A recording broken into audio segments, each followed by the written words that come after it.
The Pittsburgh Steelers and the Cincinnati Bengals. The Bengals are 3.5-point favorites.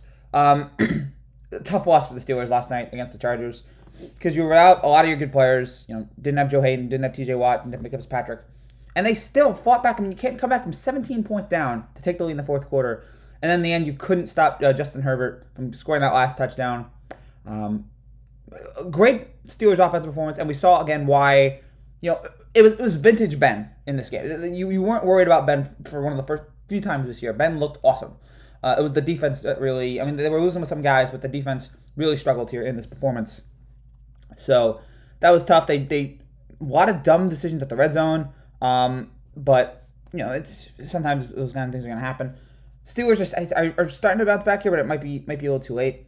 We'll have to wait and see how the rest of the season plays out. But tough loss there for Pittsburgh. We'll see if their defense is back.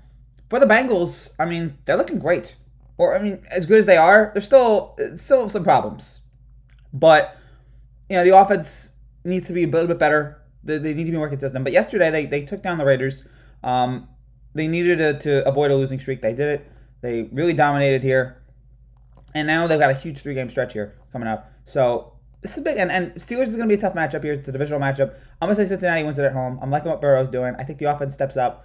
I don't know how many Pittsburgh defensive stars are going to be out. If all of them are still out, then I think definitely this is a Cincinnati win. If all of them come back, then maybe I could see Pittsburgh bouncing back here. But also, is Ben going to do this 2 weeks in a row? That's a concern that I have. So I say Joe Burrow and company. I say they bounce back. They deliver at home. I'm liking the Bengals in this spot. Give me the Bengals -3.5.